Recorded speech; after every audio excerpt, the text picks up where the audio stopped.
Contre le coronavirus, des médecins au front capitulent alors que la pandémie poursuit sa folle course au Sénégal. 98 morts avant dernier bilan. Les médecins doctorants abandonnent les CTE de Diamniadio et Dalal Diam.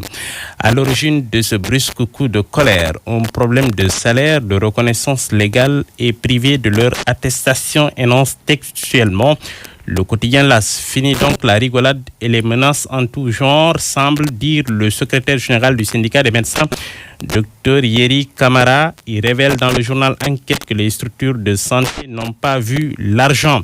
Malgré les milliards injectés dans la santé, pas un franc d'empoché et même un manque de respect envers les jeunes médecins. Le chef du service urologie de l'hôpital Aristide Le Dantec, courroucé par la réaction du DRH du ministère de la Santé qui, au cours d'une entrevue avec les doctorants, leur signifie les yeux dans les yeux que les services de Diouf Sarr n'avaient aucune forme de prime à leur verser puisque n'étant même pas au courant de leur venue.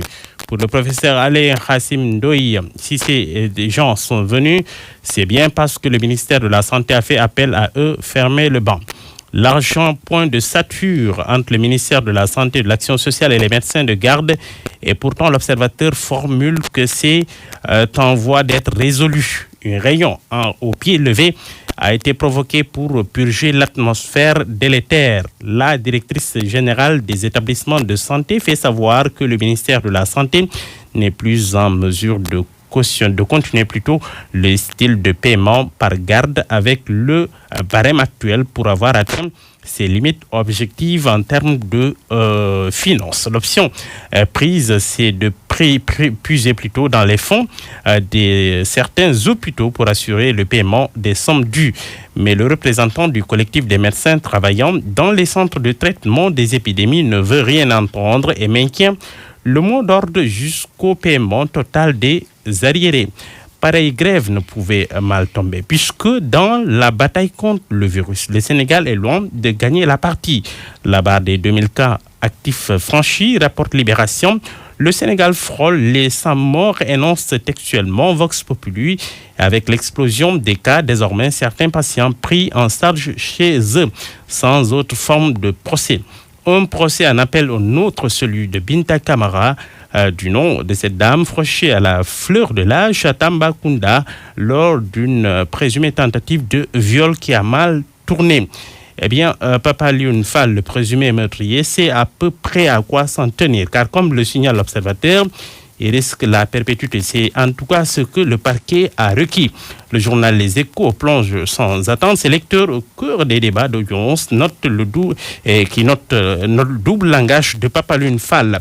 Après avoir avoué dans les différentes étapes de la procédure avoir étranglé Binta Kamara, Papa Lioune Fall a changé de fusil d'épaule à la barre. Il affirme avoir basculé sa victime qui s'était agrippée à ses parties intimes et que celle-ci est tombée en se cognant la tête contre le mur. Et Maître Ciré Clédorli, le conseil de Papa Lioune Fall, a battu lui aussi en brèche la thèse du viol. Il y a eu beaucoup de pipeaux dans cette affaire, affirme-t-il. Mais pour Maître Moussa Sarr, avocat de la victime, le présumé meurtrier a menti. Binta s'est battue jusqu'à la mort pour garder intacte son intimité. Les aveux de notre meurtrier à l'enquête préliminaire, ceux de Modlo à Touba. Il est accusé d'avoir tué Khalifa Babacar Diop. C'est moi qui l'ai égorgé et je ne suis pas fou, affirme-t-il aux enquêteurs selon Vox Populi. Touba, les aveux du présumé meurtrier de Khalifa Babacar Diop. J'étais ivre quand j'ai égorgé Modlo. L'histoire pathétique d'un garçon qui a dédié sa vie aux assaillants de Serigne Touba à lire dans l'Observateur de ce matin. La mort qui frappe encore au Sénégal, rappel à Dieu du 7e khalife d'Ahmadou Amari Ndak Sek Thiénaba.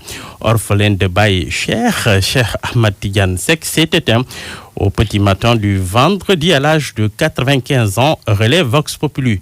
Le confrère, en tout cas, nous dit que le Sénégal perd encore. Selon le journal Les Échos, Borom Al-Khouran s'en est allé. Le défunt avait une parfaite maîtrise du Coran et aimait partager son savoir. Le khalife humble, disponible, accessible à tous ceux qui étaient donc les couches vulnérables. Macky Sall salue la dimension exceptionnelle du défunt. Sonko perd un papa, un ami et un guide sport pour boucler la Première Ligue. Meilleur joueur de la saison, Sadio Mané, plébiscité par ses pairs.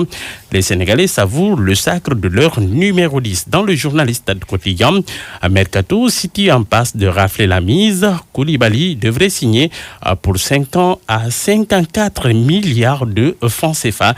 L'Italie et l'Angleterre annoncent le Sénégalais prochainement. Dans le journal Sunu Lamb, des marchés pour croiser Reug.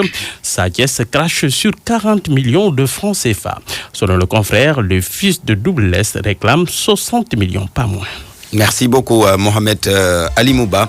7h27, c'est la fin de ce journal. Anna Rocha, le micro te revient pour la